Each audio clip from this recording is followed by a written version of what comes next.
Today I'll be partaking of a digital repast as I wend my way up the Golden Mile, commencing in an inaugural documentation of the first post, the old familiar, the famous cock, the cross hands, the good companions, the trusty servant, the two-headed dog, the mermaid, the beehive, the king's head, the hole in the wall, all before that last bittersweet shot in that most fateful terminus. Yes, that's right, today I'm going to be looking around the filming locations for the 2013 film The World's End. I absolutely love this film. So as they say in the movie, let's boo-boo. Now there are two English towns used, Letchworth Garden City and Welwyn Garden City, that make up the majority of the scenes that create the fictional town of Newton Haven. Upon entering and exiting the town, our main characters drive in via this very roundabout, which in the movie proudly proclaims to be the UK's first ever roundabout. And what's really cool is, it actually is. You see them drive in here, come round the roundabout and head off in that direction up there. They then park their car over here where that white van is, and they check in here at Newton Haven's bed and breakfast. Now of course it's not really a B&B, but some people do live here. Now I'm not standing in the exact spot where the shot was taken, just like it is in the movie. That's actually across the road. But if I were to stand over there, there's quite a lot of glare from the sunshine, and also it's a very noisy and busy street. But while I was standing here filming, I did just see someone actually go inside there. I'm told it's a staff house. So I'm just going to see if I can go in and have a look and see what it looks like. Now I wasn't able to go in and film, but I was able to take two quick photographs. And I am assuming they shot it here rather than a studio. The door you can see in the background, that would have been shut. It does look different from the one that the receptionist stands in front of, but I guess that could have easily been replaced. Then these two doors are these two doors. And then finally, behind the cast, you can see the front door, which has been replaced, but the patterns in the glass are exactly the same. Next, we see them run across this road towards the camera, and if I turn it around, you see we've arrived at the first pub on the Golden Mile, the first post. In actuality, it's the Pear Tree Inn. Now you can see it looks a little bit different outside, what with all this here, that wasn't here before. In fact, just down here there was a couple of benches, and Gary was resting his foot upon one as he gave the other four a quick history of the pub, previously being a post office up until the year 1840. Let's go inside.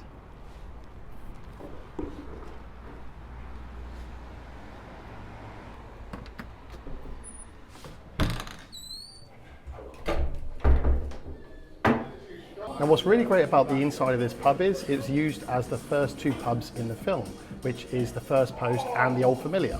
And as you can see, it's undergone a major refurb. So the bar area used to have sort of like a pattern design of roses and stuff like that on a painted glass up there, which is now gone. The colour of the bar around here, this has all been redone. And so it looks very different, but you can still tell it's the same place. Gary is then the first to come in, as he says it's like deja vu, referring to the fact that Gary says he's familiar with this place despite it having changed its appearance. A joke that gets used again when they arrive at the second pub, and Stephen says they've been Starbucking these places. When they're in the first post, they're sat down over here with 4 beers and 1 water, and I'll probably be the one drinking water. And Gary's up there talking about King Arthur, and he's sat right by that fireplace over there.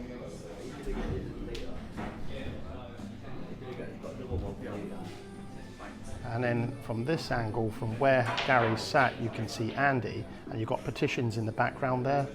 These have been refurbed as well.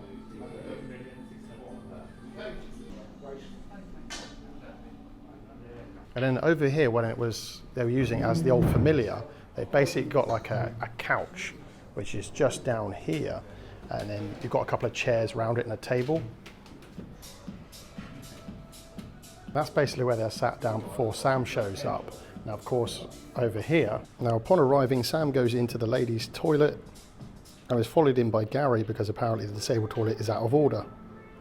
In fact, I don't see a disabled toilet in here. When the scenes in the pub finish, we see Sam walk past these windows as Stephen looks on.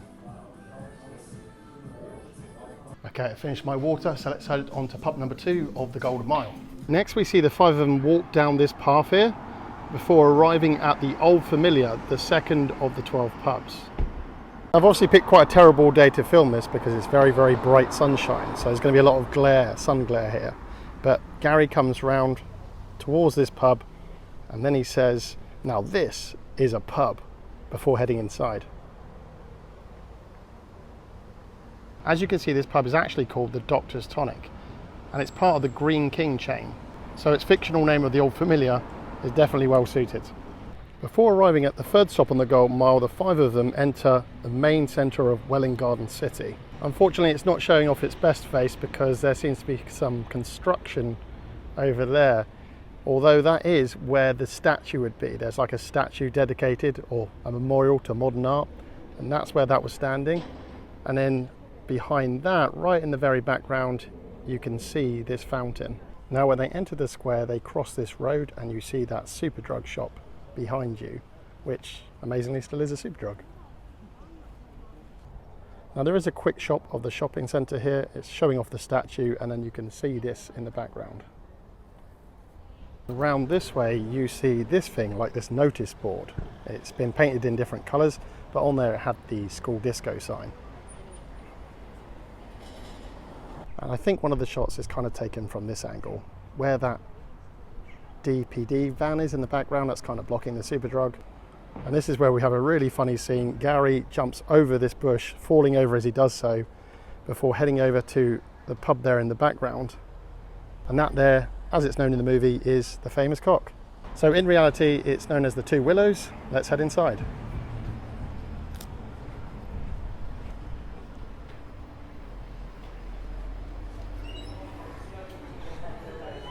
Here we have all five of them coming through the door into the pub.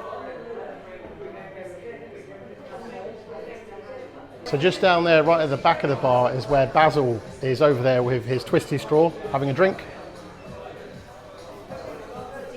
Then Gary's just standing around about here as he calls Basil's name. Of course, this place has had a bit of a refurb, but you can still tell it's the same place.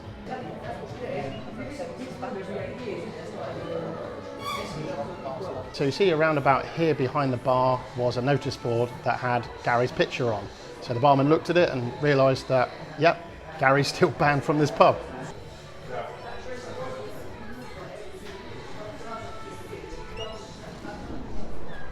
Now when Gary gets kicked out of the pub, we see him standing about where the silver table is, and there's a couple of half-empty drinks on there, to which he decides to drink all of them to make up his point, thus counting for the third step on the Golden Mile.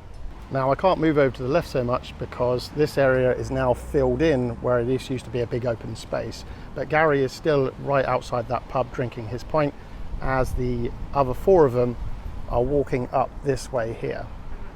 And what's really interesting is just round this corner is the next pub, just like it is in the movie.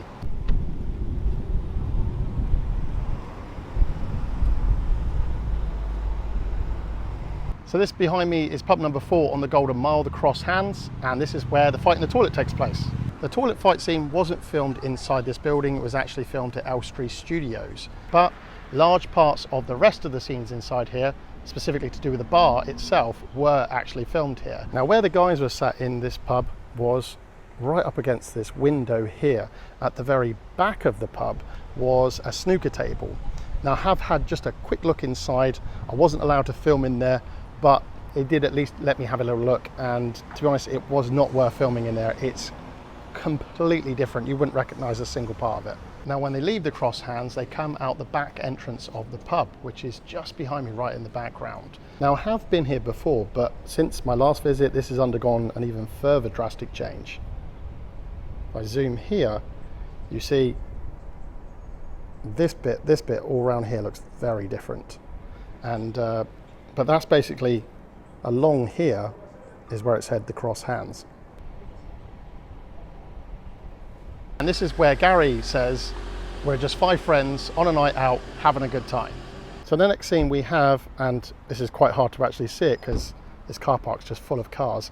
In the movie, it's completely empty, and we see Gary and the others come round here, come through these railings, and Gary sort of leapfrogs over it.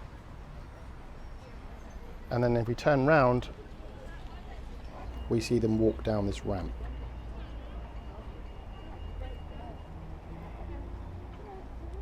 And then we see the gang of 5 youths walking along here.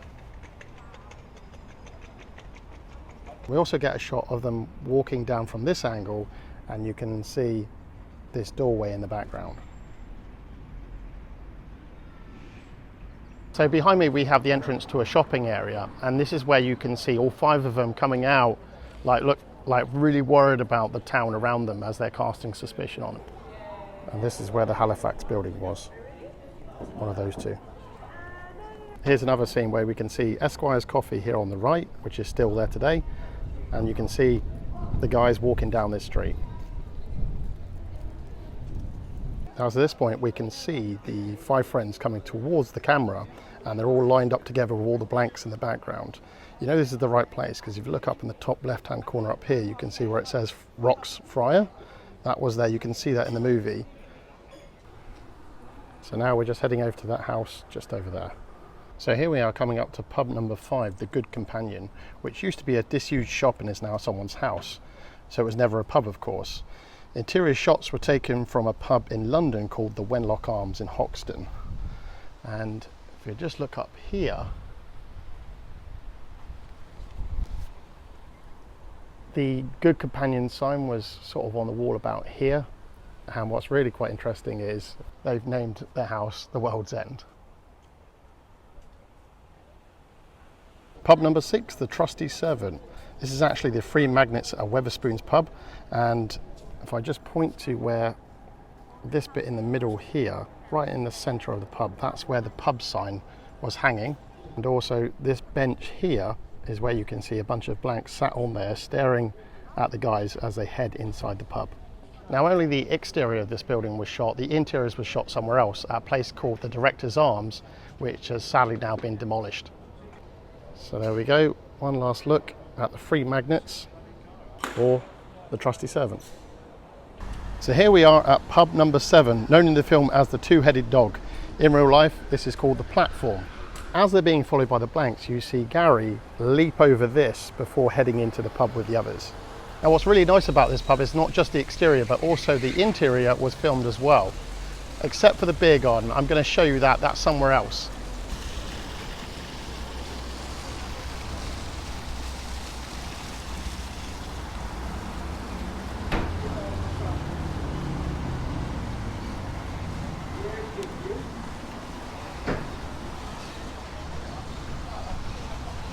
Now as you can see, the bar behind me does look quite different from how it does in the movie.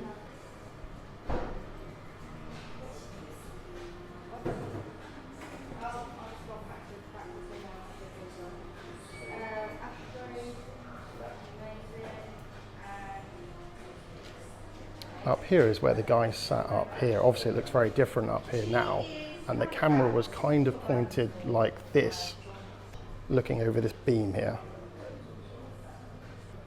And over here, which looks very different, this door here, I believe this is the door that's used as the entrance to the beer garden.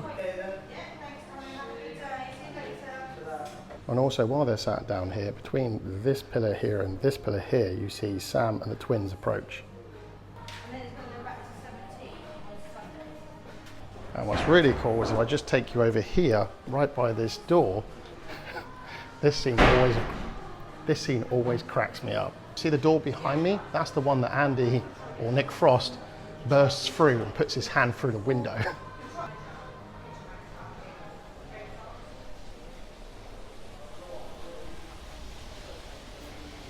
So that was really, really cool to see. Now I'm just going to flip the camera around so you can see this row of businesses, these buildings behind me. It's behind those buildings there's a car park, and that's where they created the set for the beer garden. So let's go and take a look.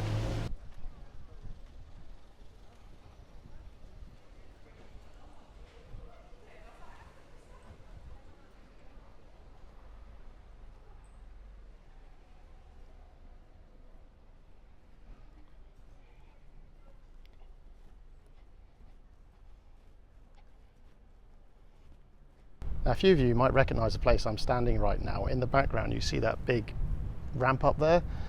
We'll get to that in a second, but more importantly over here, I'm just going to turn the camera around so you can see this.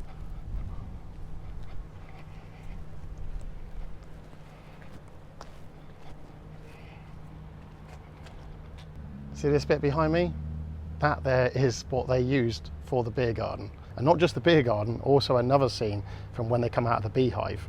And it's only when I was looking around this place in the past, just for my own sake, not making a video, that as I was looking around these places, I started studying that. I was like, yeah, that's it right there. So I think this might be the first time anyone's ever seen this, which is pretty cool. In the movie, you can see these windows here, and you can see this staircase in the background. It seems to have some yellow steps, but I think they were just painted black at the time. And then what they've done is they put some decking along here and a fence, and then they put either there was some natural grass there or some artificial grass, and then it had some paving stones to make a little pathway for the beer garden. So there we go, that's the beer garden for the two-headed dog. Now if I'm just going to bring your attention to up here, you might also recognise this bit up here, because that window there is where Gary and Sam were climbing out. Now when they're climbing out the window, as you can see here, it cuts to another shot overhead, and in this area here you can see the beer garden. Notice that they've arranged the paving stones from the beer garden and put them in a different direction. And they run along here, and then Sam says, let's just climb down the drain pipe. And then Gary says, I've got a much better idea. And then he leaps off onto the car. Now where that car is parked, of course, Sam's car would have just been a little bit further back, so it sits pretty much where the other parking space is. And that's where Gary leaps on top of it and breaks the windows. But also what's quite interesting is, just after Sam leaves,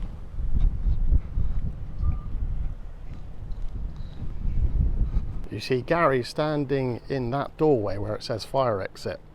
And he's just hiding just inside there because there's more and more blanks coming. What's really interesting about this particular car park is it's not just used for one, but it's used for quite a few different scenes. This is really neat too. Gary is running down the direction I'm going, and he stops and sees this alleyway, and he sees a blank walking past from left to right. And then he turns round, heads in this direction, and he goes to head this way to where Sam's car was leaving up that ramp. And then blanks are coming running down the road towards him here. He turns this way, and you see a load of bins here, to which a load of blanks just suddenly emerge from. And then he runs round this way. This is where the fence scene takes place. In all three films in the Cornetto Trilogy, they do a fence scene. In the past, this fence continued on right down to touch this fence post, and there was a gate somewhere in it, maybe about here. And Gary passes through it, and then he runs towards the next fence, to which he jumps at, and it comes crashing down. Because when that fence does go down, you see a load of bins next to that brick wall at the back.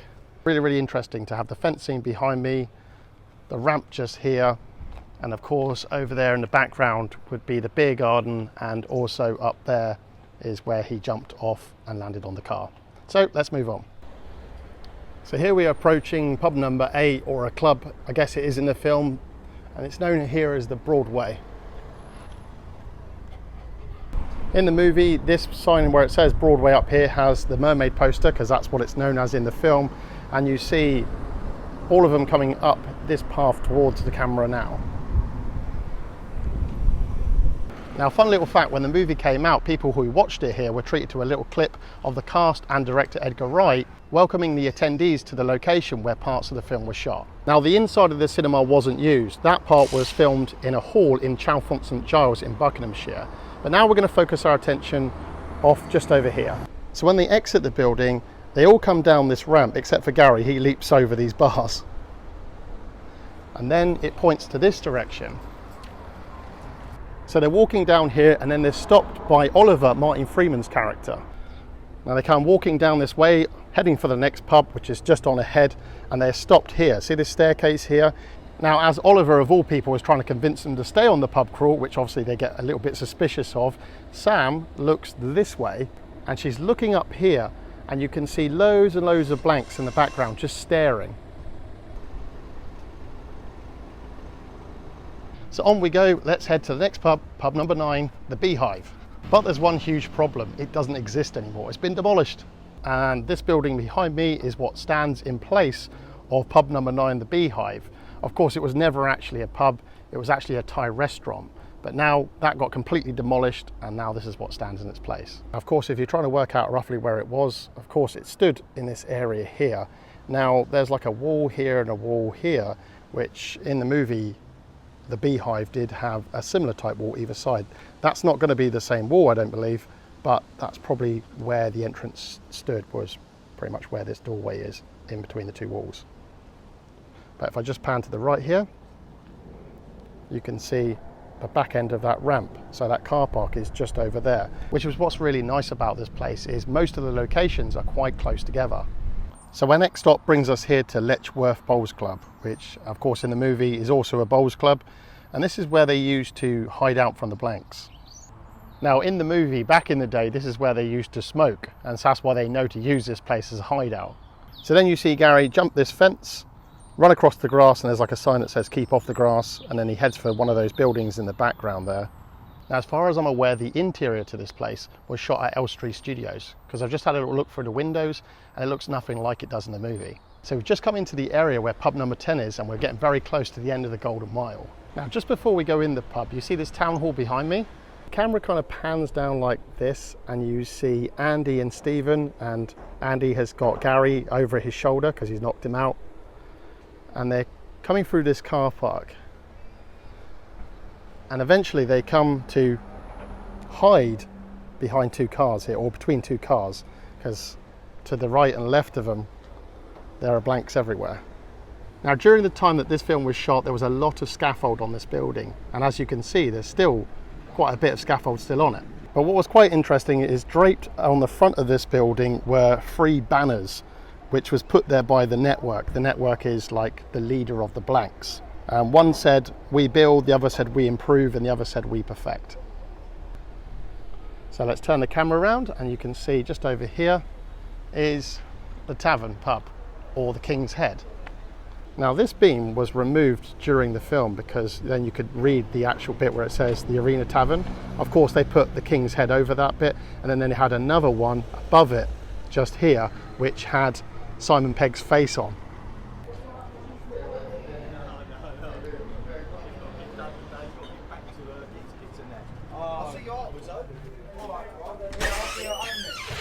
So here I am standing in the Arena Tavern, or as in the film, the King's Head, and it looks just like it does in the movie. So you see Andy burst through this door and he's carrying Gary, and he comes right through here and he pushes him right over this bar here.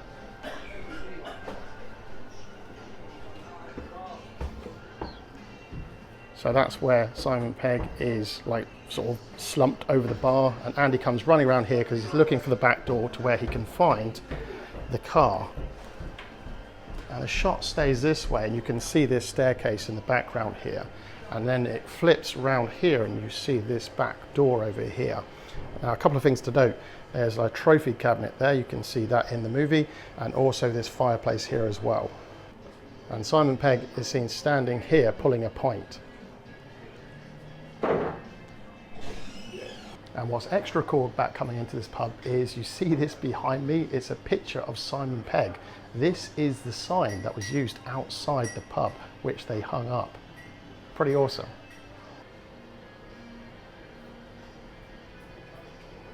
Do you reckon they should have got that sign? I'm pretty sure they should have got that signed. So now let's move on to the next location.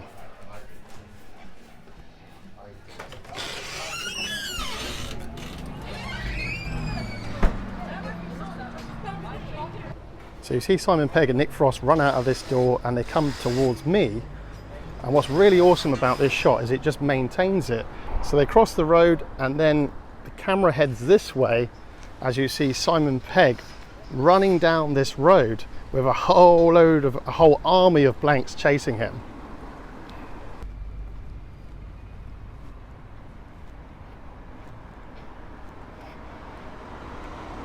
So as the chase continues, Andy and Gary leap over that bush in front of me to head over to that building in the background.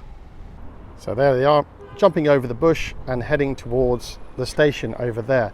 And then we see a police officer lying down the road, which is one of the blanks, and then Andy just kicks his head off before heading over to this. Now pub number 11, as you can see, is not a pub at all, it's a train station. And in the film it was known as the Hole in the Wall, because Stephen ends up driving a car through it. Now, to make it look more like a pub, what they did is they sort of filled in an area here. Now, of course, it goes without saying the interiors to the film were not shot here because, of course, it's a train station. They were also shot at Elstree Studios. That tends to happen when you're going to drive a car right through the pub. I just love that when they're doing the production on this film, they decide to go, yep, I'm going to turn that train station into a pub.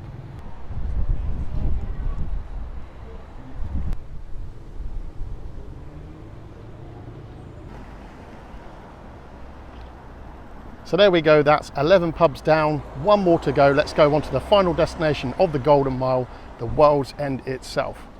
So as we finished up at the hole in the wall, we see Gary running down this street towards the camera, and then the camera turns round, and there in the background you can see the pub for the World's End. Now, there was 2 bus stops down there. You can see the one on the right hand side, the one on the left has been removed. But let's now walk on down towards the pub. So there it is, just like it is in the movie. It has undergone a paint job on the lower section, looks sort of grey there. And before it was called the Wilbury, it was actually called the Gardener's Arms. Now in the movie, you do see, like, I think there's a big pole here with a sign on it saying World's End. Let's just go over there and have a little closer look. So just over here, if you look down here, you'll see like a little hole. And from what I've been told from seeing other people's videos, that's where they put the signpost in for the World's End. Now, the inside of this building wasn't used for filming. That was done again at Elstree Studios. But when I came here in the past, they did have like a frame on the wall, and inside there was some like memorabilia and behind the scenes things to do with the World's End. And sadly, that's not there anymore. The lady who owns the pub did say that the previous owner did take it away with them, which is a shame. So that concludes my video looking around the filming locations for the World's End. I hope you guys enjoyed today's video. If you do leave us a like and subscribe, as it really does help out the channel. And of course, you can check out my other playlists, which include movie reviews, movie rankings, movie locations, movie attractions, and a whole load more content to come in the future. I want to thank you again for watching, and until next time, I'll see you at the movies.